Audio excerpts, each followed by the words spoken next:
இப்பொழுது நம்முடைய தமிழ் சமூக செயற்பாட்டாளர் நீண்ட காலமாக என்னை விட என்னுடைய அன்பு மகள் தான், இருந்தாலும் ஒரு 25 ஆண்டு காலமாக நம்முடைய மொழிக்கும் இனத்துக்கும் நிலத்திற்கும் குறிப்பாக நம்முடைய கடலோர உடன்பிறப்புகளுக்காக தன்னுடைய வாழ்வையை அர்ப்பணித்துக் கொண்டு போராடி வரக்கூடிய என்னுடைய அன்பு மகள் தமிழ் சமூக செயற்பாட்டாளர் காளியம்மாள் அவர்கள் உங்கள் முன்னால் இப்பொழுது இந்த ஆர்ப்பாட்டத்தை நிறைவு செய்து பேசுகிறார்.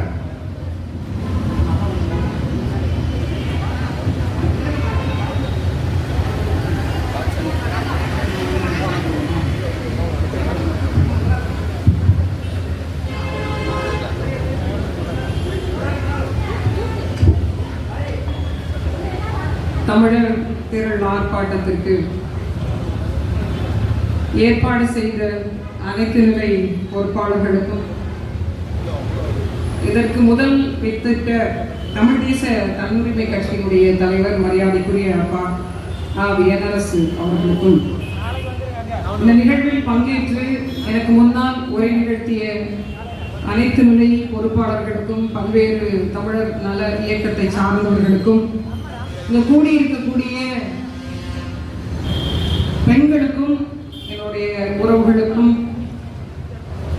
பத்திரிகை நண்பர்களுக்கும், தொலைக்காட்சியினருக்கும், எங்களுக்கு பாதுகாப்பை நல்கி கொண்டிருக்கக்கூடிய காவல்துறை நண்பர்களுக்கும், எங்களது பேச்சை விட்டு கேட்டுக்கொண்டிருக்கக்கூடிய மக்களுக்கும் என்னுடைய வணக்கத்தையும் வாழ்த்துக்களையும் சொல்லி போகிறேன்.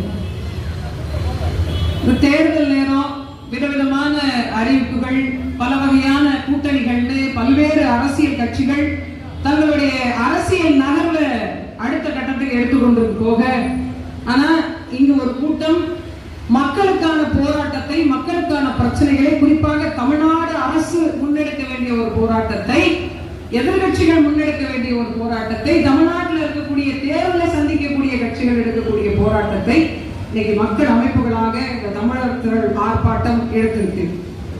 மிக முக்கியமாக நம்மை கடந்து போகிறவர்களுடைய குரலாகத்தான் இங்க இருக்கக்கூடிய மக்களுடைய குரல் ஒலித்துக் கொண்டிருக்கு.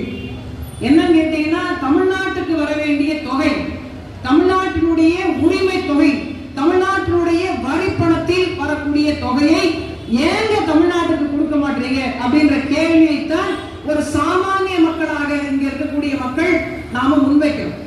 இதை கேட்டு பெற முடியாத அரசு எதை தந்துவிடும் தமிழ்நாட்டு மக்களுக்கு என்ற அடுத்த கேள்வியையும் முன்வைக்கிறோம். இப்ப பல்வேறு நிலைகள்ல திராவிட முன்னேற்ற கழகம் மத்தியில் ஆளக்கூடிய பாரதிய ஜனதா கட்சிகளோடு ஒப்புமையாகத்தான் இருக்கிறது.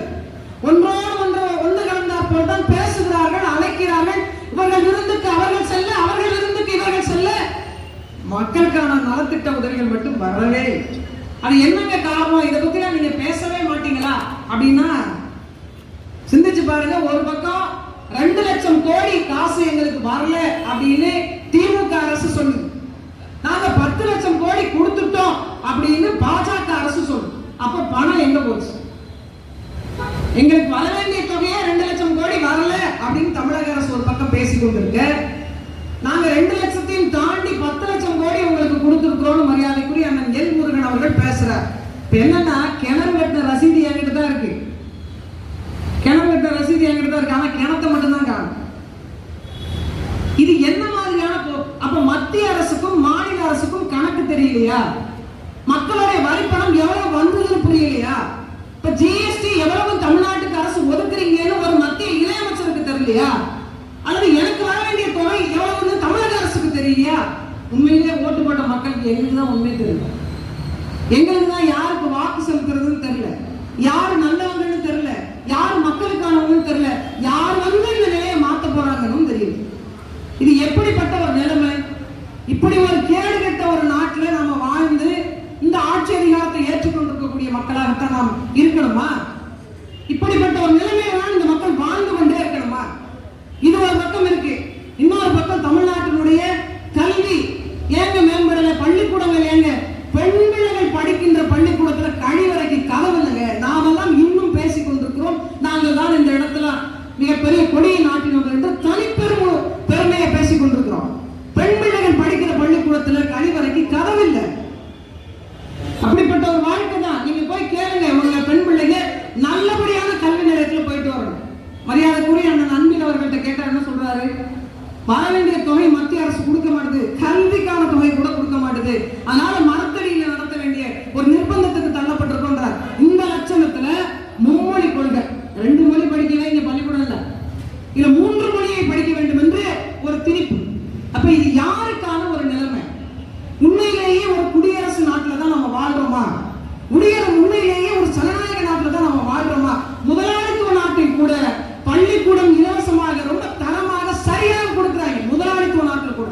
ஆனா எல்லோருக்குமான அரசு, மக்களுக்காக மக்களே மக்களால் தேர்ந்தெடுக்கப்பட்ட அரசுல கல்விக்கு போராடணும், தண்ணிக்கு போராடணும், வேலைக்கு போராடணும், வாழ்வியலுக்கு போராடணும், சாலைக்கு போராடணும், எல்லாவற்றிற்கும் நீங்கள் போராடித்தான் பெற வேண்டும் என்றால் இதற்கு பேர் நாடா?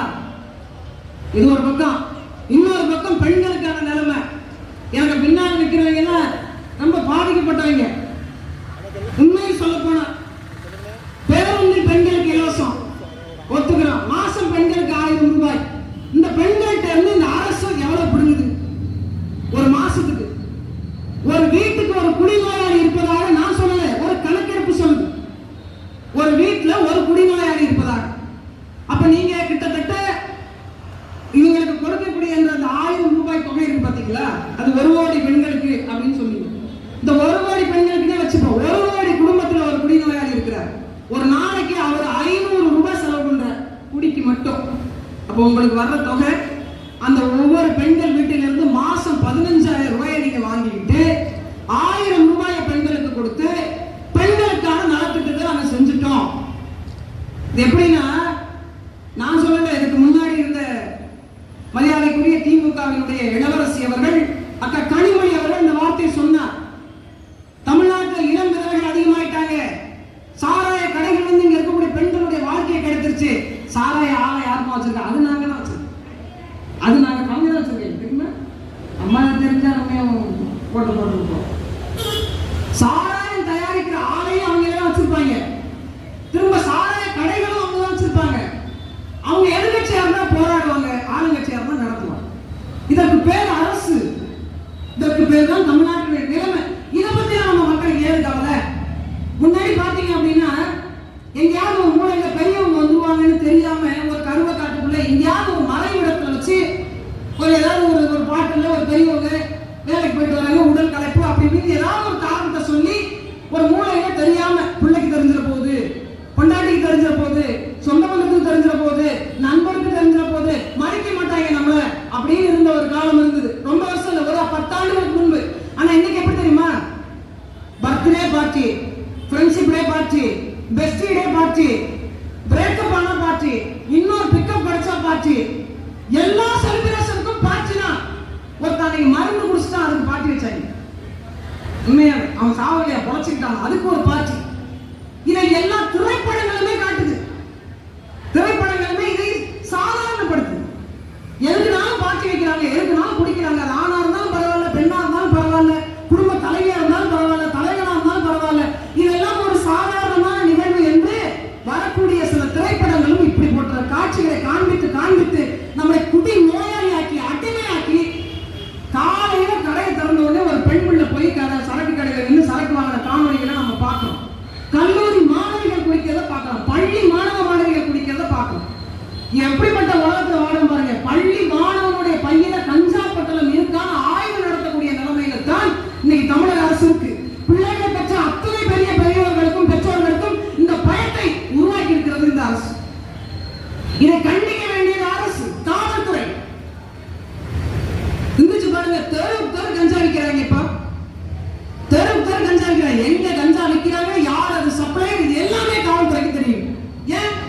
மாதம் மாதம் அங்க இருந்தாலும் போகுது, பல பேர் வாங்குறாங்க. நாங்க எல்லாரையும் சொல்லல, நேர்மையாளர்களும் இருக்கத்தான் செய்யறாங்க. அப்படி இருந்தும் கூட இந்த கஞ்சா பழக்கம் இவ்வளவு எளிமையானது எப்படி? தமிழ்நாட்டில் நடந்த கொலைகளில் 92 விழுக்காடு கொலைகள் போதையில் நடத்தப்பட்டது என்று அறிக்கை சொல்லுது.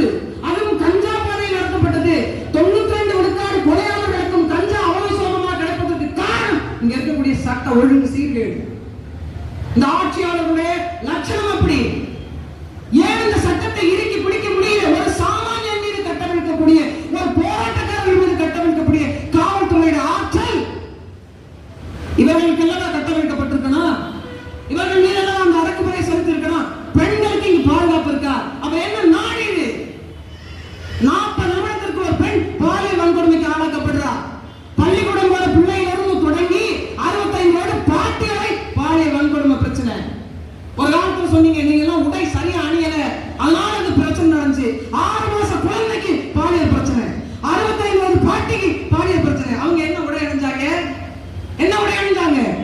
என்னன்னு கேட்டீங்கன்னா, 2 நாளைக்கு முன்னாடி ஒரு செய்தி, ஒரு மாவட்டத்துல 21 வயது இளைஞன் தன் பெற்ற தாய குடிக்க காசு கொடுக்கல, கஞ்சா வாங்க காசு கொடுக்கலன்னு அவனே வெட்டி அவன் வீட்டுல குடிய தோண்டி புதைச்சு சிமெண்ட் வச்சு பூசிட்டான். பெற்ற தாயை. அவன் 6 மாதத்துக்கு முன்பு போக்சோ வழக்கு, குழந்தைகள் மீது பாலியல் வன்கொடுமை செலுத்தினதுனால அந்த தண்டனை சட்டத்தின் கீழே அவன் சிறையில இருந்துட்டு வந்திருக்கான். அவன் சொன்ன பதில் என்ன தெரியுமா? நான் சிறையில தான் அதிகப்படியான தவறான விடயங்களை கற்றுக்கொண்டேன். நான் வந்து காசு கேட்டேன், என் அம்மா கொடுக்கல, அதனால அடிச்சு அவங்களை நான் கொன்னுட்டேன்னு சொல்றேன்.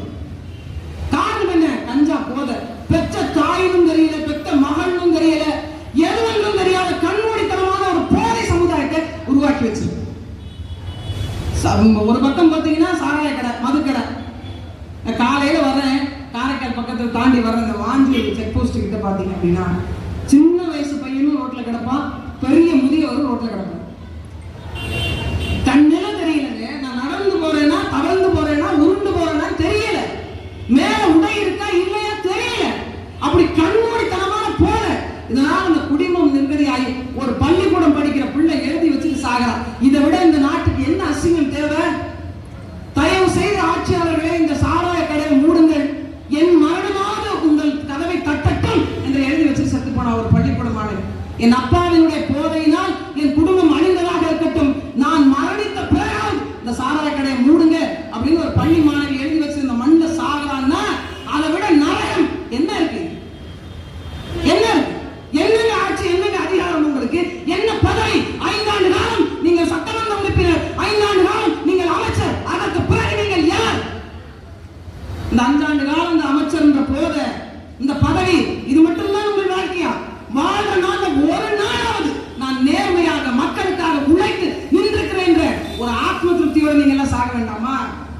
உங்கள் பிள்ளைகளுக்கு சேர்த்து வைத்து விட்டு போன சொத்தாக ஒருவருக்கான புண்ணியத்தையாவது நீங்கள் செய்த நற்பலன்களை வைத்து விட்டு போக வேண்டாமா? அப்படியாவது நீங்க சாப்பிடுகிற பணத்துக்கு ஒரு சதவீதம் வேலை செய்திருந்தாலே இந்த மக்கள் இங்க வந்து போராடி இருக்க தேவையில்லை. கல்விக்கு அல்லாடுறோம். கல்விக்கு அன்னைக்கு ஒரு யூடியூப்ல ஒரு பையன் போட்டிருக்கான், அமெரிக்காவில் ஒரு அரசு பள்ளிக்கூடம். அரசு பள்ளிக்கூடம் நம்ம ஊர்ல பெரிய பெரிய இன்டர்நேஷனல் ஸ்கூல் கூட அப்படிலாம் இல்ல. ஒரு பிரைவேட் ஸ்கூல் 16 லட்சம் 17 லட்சம் ஃபீஸ் வாங்குற பள்ளிக்கூடம் கூட அப்படி இல்ல. அவ்வளவு அருமையா இருக்குங்க அந்த அரசு பள்ளிக்கூடம் பார்க்கவே. ஒரு முதலாளித்துவ நாட்டுல அப்படி இருக்கு. ஒரு அரசாங்கத்தை எதிர்த்து கேள்வி கேட்க முடியாத ஒரு முதலாளித்துவ நாட்டுல அப்படி இருக்கு பள்ளிக்கூடம். ஆனா இங்க போய் பாருங்க பள்ளிக்கூடம் எப்படி இருக்குன்னு பாருங்க. ஆனா தனியார் அதே அமைச்சர் நடத்துகிற பள்ளிக்கூடத்தை ஒரு எட்டு போய் பார்த்துக்குவாங்களே. ஒரு அமைச்சர் தனக்கான பள்ளிக்கூடத்தை நடத்தினால் அவர் எப்படி அரசாங்க பள்ளிக்கூடத்தை ஒழுங்கா பார்த்துப்பார்? அரசாங்க பள்ளிக்கூடம் ஒழுங்கா நடந்தால் அவருடைய தனியார் பள்ளிக்கூடத்தில் எந்த பிள்ளை படிக்கும்?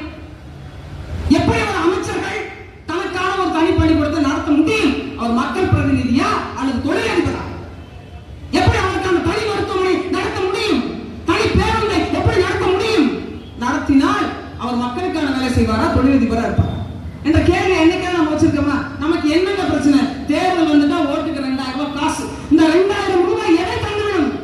உன் பிள்ளைக்கான 5 ஆண்டுக்கான படிப்பு தந்துருமா? உனக்கான வேலையை தந்துருமா? உன் வீட்டுக்கார குடிக்காம இருந்துருவாரா? உனக்கான குடியிருப்பு தந்துருமா? உனக்கான சாலையை தந்துருமா? எதை தந்துரும்? எதையுமே வராது.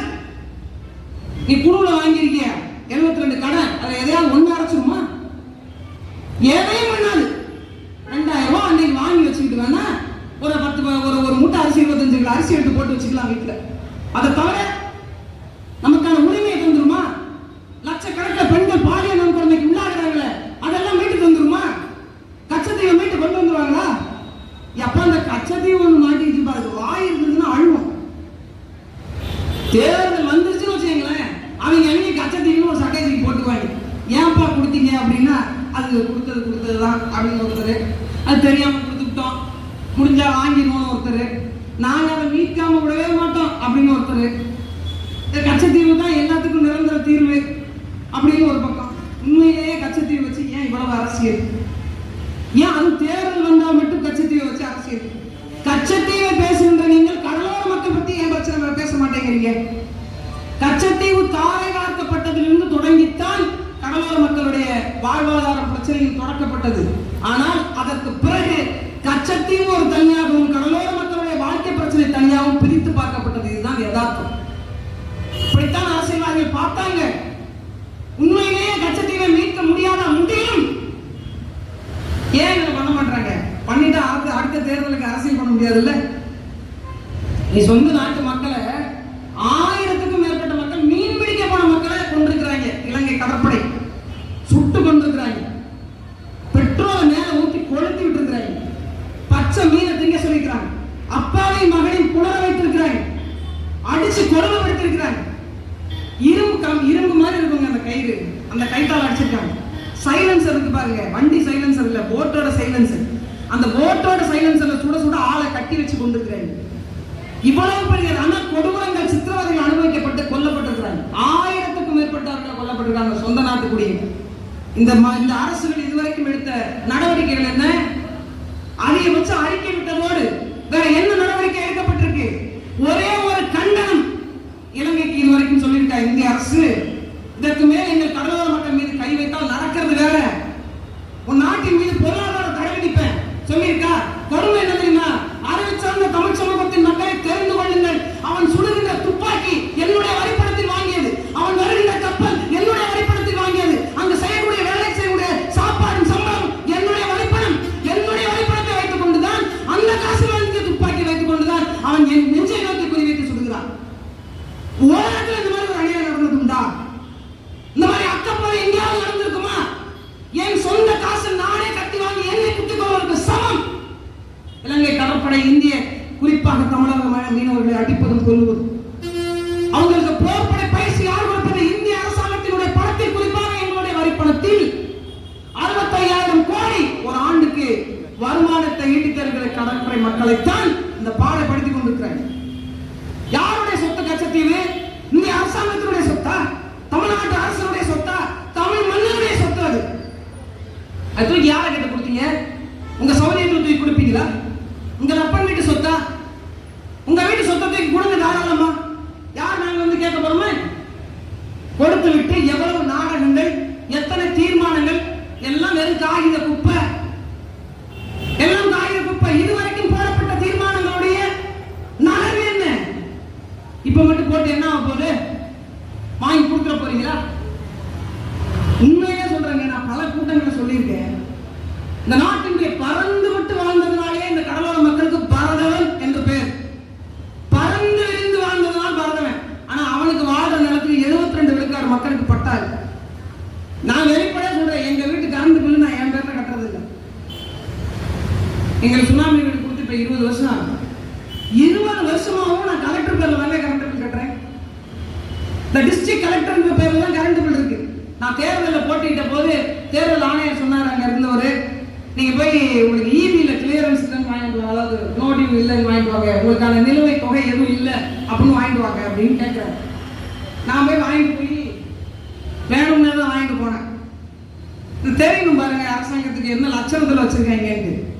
அதனால வாங்கிட்டு போனேன். அவர் சொன்னார், என்னங்க கலெக்டர் கரண்ட் பில் கட்டுறாங்க, யாரு கட்டல, நீ எதுக்கு வாங்கிட்டு வந்தீங்க? இந்த கலெக்டர் பேர்ல தான் நான் வாங்கிட்டே இருக்கேன், இவர் பேர்ல தான் வாங்கிட்டு இருக்கேன். இவர் கரண்ட் பில் கட்டியிருக்காருன்ற பேர் தான் நாங்க இருக்கோம். அவர் தயவுதாட்சியம் போட்ட பிச்சையெல்லாம் நாங்க இருக்கோம். அதனால எங்களுக்கு வேற வழி இல்லைங்க, இப்படிதான் இருக்கு லட்சணம் அப்படின்னு சொல்லுவோம். அப்ப எப்படிப்பட்ட ஒரு மண்ணை நாங்க வாழ்றோம் பாருங்க. ஒரு பக்கம் சாதிய படுகொலை, இன்னொரு பக்கம் உரிமை படுகொலை. இது எல்லாத்துக்கும் நடுவில் தமிழ் சமூகம் வாழ்ந்து உங்களுக்கு வாக்கு சக்தி என்ன நடக்க போகுது? இதுக்கெல்லாம் ஒரே தீர்வு, தமிழர் நலன் சார்ந்து தமிழனுடைய ஆட்சி அதிகாரம் அமையும். நமக்கான அரசியலை நாம் தீர்மானிக்கணும். அதுதான் இங்க பிரச்சனையே. இங்க யாரு என்னன்னு தெரியல, எப்படி போய் கொண்டிருக்குன்னு தெரியல. ஆனாலும் தேர்தல் இருந்து நம்ம ஒவ்வொரு முறையும் வாக்கு செலுத்தணும். நமக்கு தேவை கட்சி தான் தேவை, சின்னம் தான் தேவைன்னு வாக்கு செலுத்தி அடுத்த தலைமுறையே அடமான வைக்க தொடங்கிட்டோம். ஒரு நாள் இங்க இருந்து திருநெல்வேலியில இருந்து திருச்சி போனவங்க 8 இடமா 9 இடமா நினைக்கிறேன் டோல்கேட். நான் பேசாம பஸ்ஸிலே போயிருந்துருக்கலாம், 600 ரூபாயோட முடிஞ்சிருக்கும். எனக்கு 950 ரூபாய் டோல்கேட் செலவு. இப்ப நான் எதுக்கு கார் வாங்கும்போது ஒரு ரோட் டாக்ஸ் கட்டி தான் கார் வாங்குறோம். எங்க அண்ணன் பேசும்போது சொன்னார், நான் சின்ன பிள்ளைங்க எங்க பெரியம்மா வீட்டுக்கு போவேன். அப்ப என்ன அப்படின்னா, இந்த மரத்துக்கு மரம் வழிப்பறி கொள்ளையிட்டு இருப்பாங்க. இரவு நேரத்துல இந்த வழி மரத்துக்கு மரம் உட்கார்ந்துருப்பாங்க. நம்ம போறோம் அப்படின்னா அந்த இடத்துல திடீர்னு பாஞ்சு பயமுறுத்தி காலில் இருக்கிற கழட்டுங்க, கழுத்துல இருக்கிற கழட்டுங்க அப்படின்னு வழிப்பறி பண்ணி கூட்டிட்டு போற ஒரு இதை சின்ன பிள்ளையில சொல்லியிருக்காங்க. நானும் சில பயந்துகிட்டே அந்த வழியெல்லாம் போவோம், பயணப்பட்டு போவோம். அது பேருந்து இல்லாத ஊர். இப்போ என்னன்னா கொஞ்சம் மாடர்னைஸா மாறி செக் போஸ்ட் கிக் போஸ்ட்லாம் போட்டு லைட் எல்லாம் போட்டு பக்கத்துலேயே ஒரு சுங்கச்சாவடி அப்படின்னு சொல்லிட்டு ஒரு பெரிய பில்டிங்கை கட்டி ஒரு டாய்லெட் வசதியை கட்டி வச்சுட்டு உங்களுக்கான காசை பிடிங்கி கொண்டிருக்கிறாங்க. அதுல ஒண்ணுமே இல்லைங்க. சாலையில நீங்க வேணா ஏறி உட்கார்ந்து பாருங்க. ஒரு சில சாலையெல்லாம் போனீங்கன்னா சுகப்பிரசவமே நடந்துடும். அந்த மாதிரி சாலைக்கு 225 ரூபா கட்டணும்.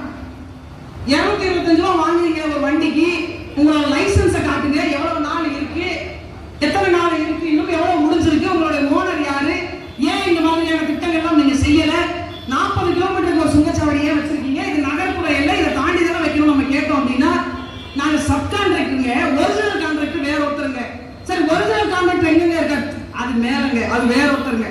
அவர் யாருங்க? அவர் அமைச்சரோட பினாமிங்க, இல்ல இங்க இருக்கக்கூடிய கட்சியுடைய மாநில பொறுப்பாளரோட பினாமிங்க. உண்மையா நான் என்ன சொல்றேன், ஆட்சியாளர்களை விலகிட்டு பினாமிட்டையாவது நாட்ட கொடுங்க. ஏன்னா பினாமிங்க தான் அதிகமா இருக்கிறாங்க. ஆட்சி அதிகாரத்தில் இருக்கிறவங்க ரொம்ப குறைஞ்சு விட்டாங்க, 1-2 ஆளா தான் இருக்கிறாங்க.